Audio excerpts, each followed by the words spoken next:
Assalamualaikum warahmatullahi wabarakatuh. Salam sejahtera bagi kita semua. Shalom, Om Swastiastu, Namo Buddhaya. Bertemu lagi dengan saya, Pupur, dan hari ini kita akan belajar tentang masa kemerdekaan Indonesia. Khususnya Proklamasi Kemerdekaan Indonesia, materi IPS kelas 9. Tujuan pembelajaran hari ini yaitu menggambarkan masa proklamasi kemerdekaan Indonesia. Persiapan kemerdekaan Indonesia dimulai dari peristiwa Jepang yang terdesak dari Perang Dunia II, di mana posisi Jepang dalam Perang Asia Pasifik semakin terdesak. Satu demi satu daerah jajahannya jatuh ke tangan pasukan sekutu. Untuk menghadapi sekutu, Jepang mencari dukungan kepada bangsa-bangsa yang diduduki dengan memberikan janji kemerdekaan. Salah satunya Indonesia. Pada 7 September 1944, Perdana Menteri Koiso menjanjikan bahwa Hindia Timur yaitu Indonesia akan diperkenankan merdeka. Janji ini dikemukakan di depan parlemen Jepang dengan tujuan untuk menarik simpati Indonesia. Sebagai pembuktiannya, ia mengizinkan pengibaran bendera merah putih di kantor-kantor, tetapi harus berdampingan dengan bendera Jepang.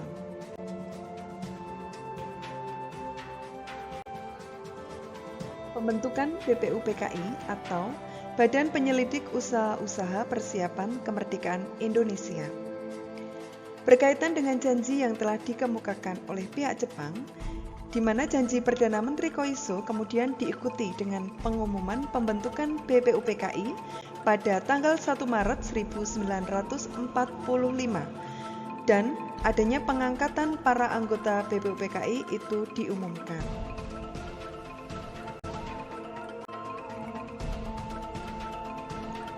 Ketua BPUPKI yaitu Dr. KRT Rajiman Wedyo Diningrat dengan 63 anggota BPUPKI dalam aktivitasnya mengadakan sidang sebanyak 2 kali. Sidang pertama dilaksanakan tanggal 29 Mei sampai 1 Juni 1945 dan sidang kedua dilaksanakan tanggal 10 sampai 17 Juli 1945.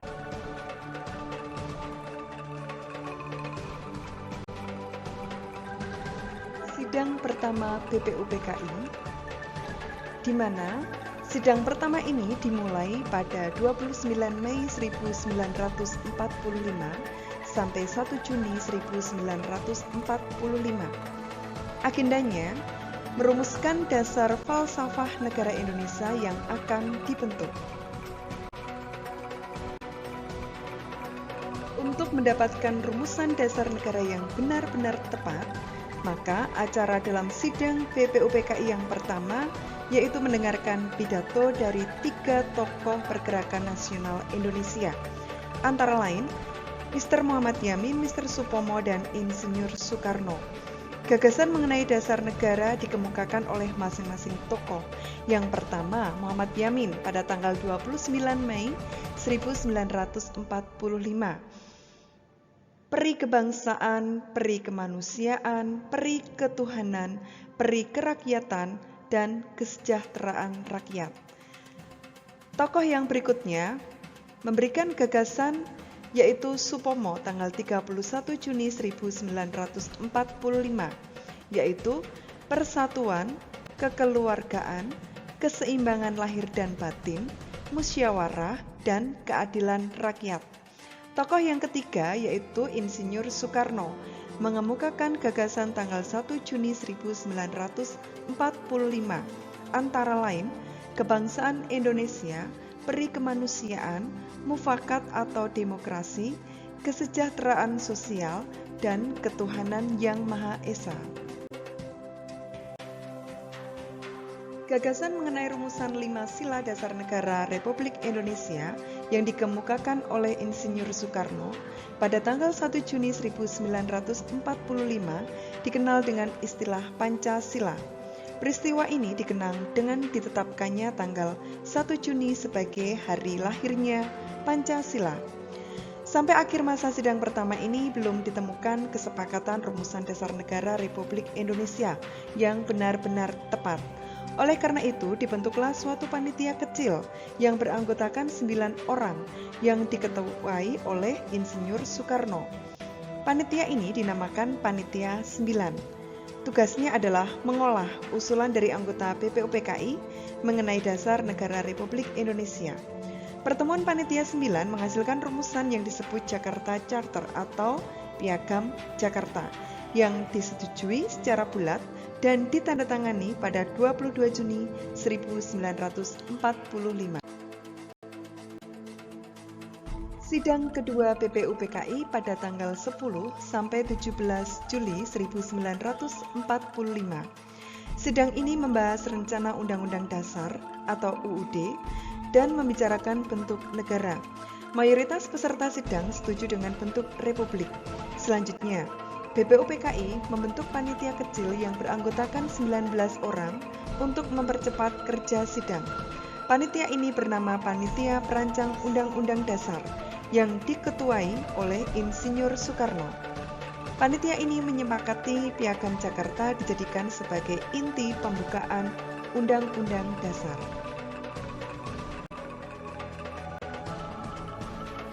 Hasil kerja Panitia Perancang Undang-Undang Dasar antara lain Pernyataan Indonesia Merdeka, Pembukaan Undang-Undang Dasar, dan Batang Tubuh Undang-Undang Dasar.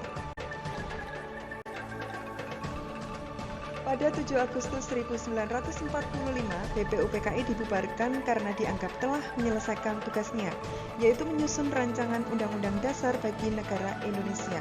Selanjutnya dibentuklah PPKI atau Panitia Persiapan Kemerdekaan Indonesia yang diketuai oleh Insinyur Soekarno dan wakilnya Dr. Andes Muhammad Hatta. Jumlah anggota PPKI awalnya 21 anggota, namun ditambah menjadi 6 anggota. Tugasnya mempersiapkan kemerdekaan Indonesia. PPKI diresmikan di Dalat, Vietnam pada tanggal 9 Agustus 1945 oleh Jenderal Terauchi.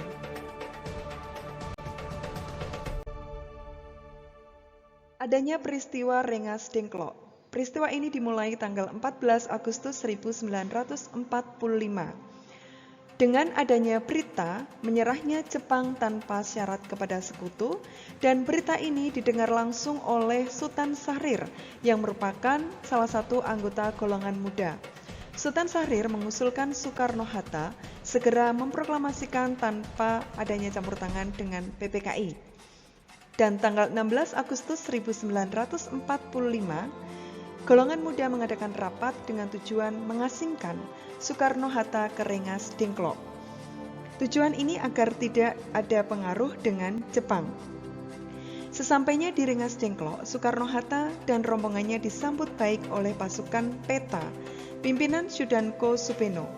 Niat para pemuda untuk mendesak Soekarno-Hatta tidak terlaksana. Kedua tokoh golongan tua tersebut masih mempunyai wibawa yang cukup besar.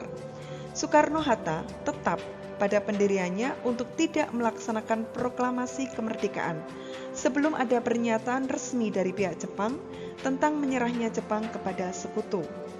Selain itu, kemerdekaan tetap harus dimusyawarahkan dulu dalam sidang PPKI. Di tengah suasana tersebut, Ahmad Subarjo datang beserta sekretarisnya dan memberitahukan kebenaran menyerahnya Jepang kepada sekutu. Mendengar berita itu, Soekarno-Hatta akhirnya bersedia memproklamasikan kemerdekaan RI di Jakarta. Ahmad Subarjo pun bersedia memberikan jaminan dengan nyawanya sendiri bahwa proklamasi kemerdekaan akan dilaksanakan esok hari selambat-lambatnya pukul 12 siang. Dengan jaminan yang meyakinkan tersebut, maka Sudanko Supeno, pimpinan Peta, bersedia melepaskan Soekarno-Hatta. Rumusan teks proklamasi kemerdekaan Indonesia dilaksanakan di Rumah Laksamana Maeda. Tempat ini dianggap aman dari ancaman militer Jepang karena Laksamana Maeda merupakan kepala kantor penghubung Angkatan Laut di daerah kekuasaan Angkatan Darat. Di kediaman inilah rumusan teks proklamasi disusun. Sayuti Melik inilah yang mengetik naskah proklamasi dan Soekarni mengusulkan tempat pembacaan teks dilakukan.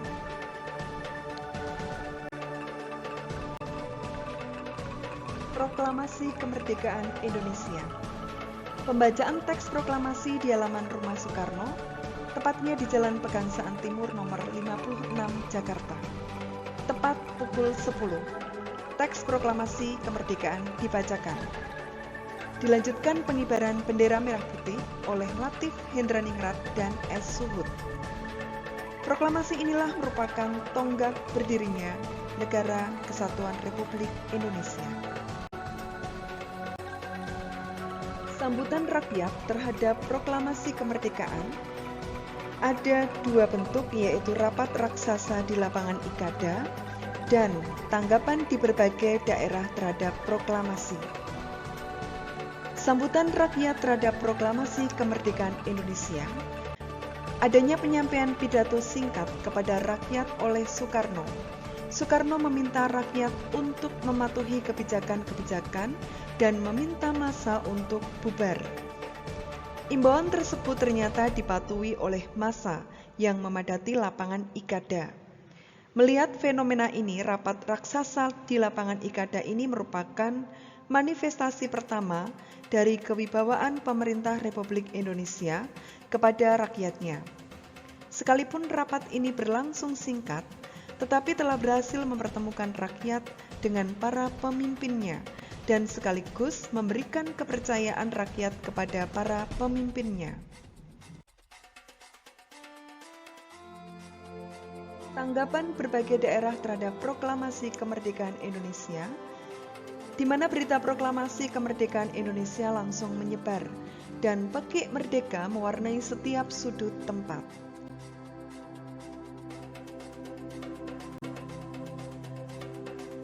Kesimpulan untuk materi hari ini yaitu perjuangan dalam mempersiapkan kemerdekaan Indonesia selalu dengan sikap kehati-hatian dan memperhatikan dampak negatif yang ditimbulkan agar tidak memakan banyak korban jiwa karena perjuangan ini belum selesai. Terima kasih telah mengikuti pembelajaran hari ini dan saya akhiri pembelajaran hari ini. Wassalamualaikum warahmatullahi wabarakatuh. Salam sejahtera bagi kita semua. Shalom, Om Swastiastu, Namo Buddhaya.